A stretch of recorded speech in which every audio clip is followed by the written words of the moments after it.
12 आयत में लिखा है, इस कारण मैं इन दुखों को भी उठाता हूं पर लजाता नहीं, क्योंकि मैं उसे जिस पर मैंने विश्वास किया है जानता हूं, और मुझे निश्चय है कि वह मेरी धरोहर की उस दिन तक रखवाली कर सकता है।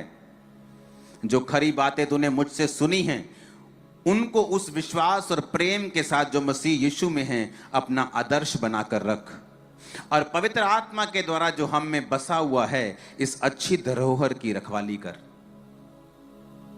पौलुस कहता है इस धरोहर की, कौन सी धरोहर?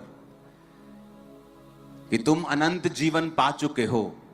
अगर तुमने मसीह को कबूल किया है तो तुमने अनंत जीवन को पाया है और तुम स्वर्ग के वासी हो। कहता अगर तुम स्वर्ग के वासी हो, तुमने अनंत जीवन को पा लिया है, तो पवित्र आत्मा के द्वारा इस धरोहर की, इस मिरास की रखवाली करनी है। और कहता सुसमाचार के लिए मेरे साथ दुख उठाना है। परमेश्वर अपने बच्चों को डिसिप्लिन करने के लिए उन्हें परीक्षाएं देता है। कई बार वो परीक्षा देता है जब आप उससे दूर हटने लगते हैं, तो वो आपको परीक्षा देता है और उस परीक्षा के बाद वो आपको अपने नजदीक फिर से करता है। या अगर आप परमेश्वर के करीब हैं और परमेश्वर आपको अगले लेवल पर लेके जाना चाहता है, तो भी वो आपको परीक्षा देता है और आपको दुख उठाने के लिए कहता है।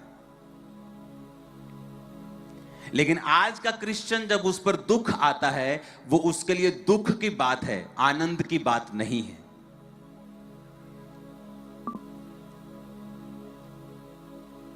अगर आप क्राइस्ट के लिए दुख उठाएंगे तो आप होंगे जो मसीह के असली हकदार होंगे।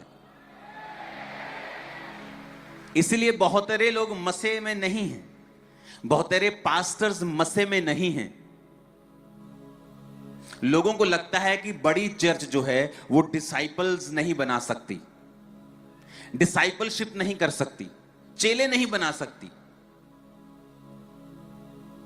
और ये बुरी और गलत टीचिंग है।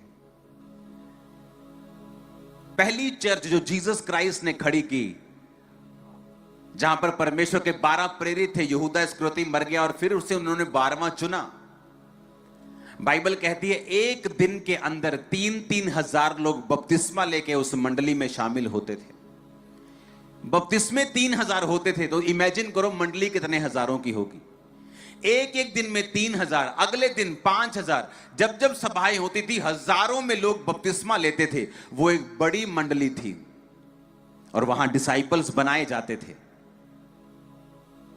एक दिन में कोई डिसाइपल नहीं बन जाता था। बाइबल कहती है एक बंदा वहां वचन सुन रहा था, प्रेरितों के कामों को देख रहा था।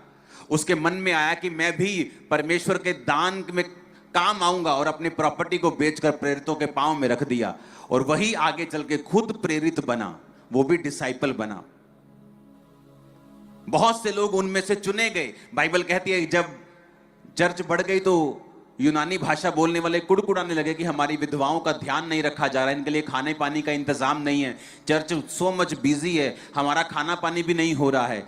तो वचन कहता है कि प्रेरितों ने कहा हम इस काम में नहीं जाएंगे, तुम 7 मनुष्यों को चुन लो जो खाने और पानी के ऊपर रहेंगे, पर हम प्रार्थना और वचन की सेवकाई में ही लगे रहेंगे।